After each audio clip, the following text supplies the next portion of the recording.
Hoje a gente vai conversar sobre um assunto que, para muitas mulheres, é como se fosse uma peça de quebra-cabeça que se encaixa depois de anos de busca de uma exaustão mental. A gente está falando do transtorno de déficit de atenção e hiperatividade, o TDAH. É um diagnóstico que muitas vezes chega tarde e a gente vai entender por que isso acontece. Para a gente começar, vamos olhar para esse número, 35. O que será que ele significa neste universo do TDAH em mulheres? Pois é, 35 anos. Essa é a idade média em que as mulheres recebem um diagnóstico de TDAH. É um número que, por si só, já conta uma história de décadas de desafios não compreendidos. E olha só como o contraste é gritante. Meninos geralmente são diagnosticados ali entre 5 e 7 anos de idade. Já as mulheres, em média, esperam até os 35. Essa diferença enorme, essa lacuna, é o ponto central da nossa conversa de hoje. Então, esse aqui é o nosso roteiro. A gente vai entender por que o diagnóstico demora tanto. Vamos ver que o TDAH vai muito, mas muito além da hiperatividade. Vamos descobrir uma ligação hormonal que é crucial, identificar os sintomas e, no final, falar sobre o caminho para a clareza e para a autocompaixão. Vamos lá então. Primeira parte, o diagnóstico tardio. Sabe essa impressão de que agora todo mundo tem TDAH? Na verdade, não é que existem mais mulheres com o transtorno. É que finalmente a gente está começando a reconhecer quem sempre esteve aqui. Essa citação da doutora Sasha, nossa, ela resume tudo perfeitamente. Mulheres com TDAH não são um fenômeno novo. Elas sempre estiveram aí, sabe, navegando num mundo que nem sempre entendeu como o cérebro delas funciona. O que está mudando, e que bom que está mudando, é a conversa sobre o assunto. E isso nos leva direto para o nosso segundo ponto. Para a gente entender de verdade o TDAH em mulheres, a gente precisa olhar para além daquele estereótipo do menino que não para quieto na cadeira. Pode até parecer uma fala forte, né? Mas a doutora Sasha levanta um ponto super importante aqui. O próprio nome, transtorno de déficit de atenção e hiperatividade, pode acabar mais confundindo do que explicando. Porque o ponto central é este.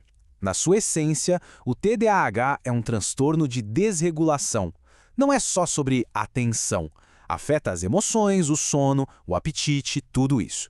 E a raiz dessa desregulação toda está nas flutuações de um neurotransmissão-chave, a dopamina. Agora a gente chega numa parte que, para muitas mulheres, é a verdadeira peça que faltava no quebra-cabeça. A ligação hormonal. Exato. É uma conexão super poderosa e que, como diz a fonte, ninguém fala. As variações hormonais que acontecem durante a vida de uma mulher podem intensificar e muito os sintomas do TDAH. Isso cria uma verdadeira montanha-russa que pode ser muito desgastante e confusa. E o processo é mais ou menos esse aqui. Quando os níveis de estrogênio flutuam, principalmente quando eles caem, os níveis de dopamina acompanham essa queda. Agora imagina isso num cérebro que já tem uma dificuldade natural com a dopamina. O resultado é um agravamento bem nítido dos sintomas. E onde é que a gente vê isso na prática?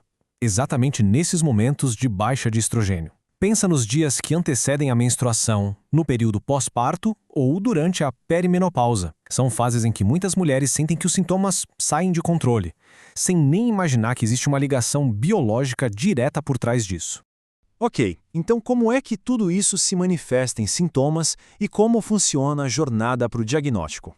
No fundo, é sobre encontrar e validar a própria história.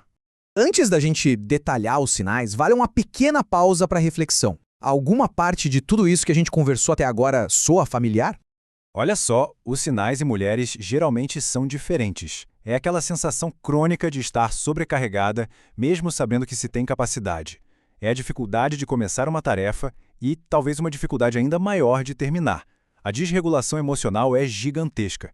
E é super comum mulheres que passaram anos sendo tratadas para ansiedade ou depressão, quando a causa raiz era, na verdade, o TDAH.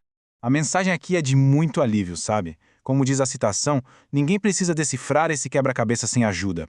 Um bom diagnóstico pode clarear as coisas, pode ajudar a entender o quadro completo. Essa jornada não precisa ser solitária. E isso nos traz para a nossa parte final. Depois que vem um diagnóstico, o que acontece? O caminho a seguir é construído com clareza e, o mais importante de tudo, com autocompaixão. O poder do diagnóstico em si é algo que a gente não pode subestimar. Só de saber o porquê por trás de uma vida inteira de desafios, nossa, isso é de uma validação imensa. Traz uma clareza que permite que a culpa e a vergonha comecem, aos poucos, a ir embora. E o tratamento não é uma receita de bolo. Como a gente vê aqui, existe todo um espectro de cuidados. Pode incluir terapia para ajudar a criar organização, pode ser otimizar o estilo de vida, com foco em dieta, exercício, sono. E sim, existem opções de medicação que vão muito além dos estimulantes, tratando humor e foco ao mesmo tempo. E para a gente fechar, fica aqui uma reflexão. Com todas essas estratégias e tratamentos disponíveis, e se o verdadeiro ponto de partida, a base de tudo, for simplesmente a autocompaixão? Entender que o cérebro funciona de um jeito diferente não é uma desculpa, é uma explicação. E é essa explicação que abre a porta para um caminho muito mais gentil e eficaz consigo mesma. Valeu pela companhia.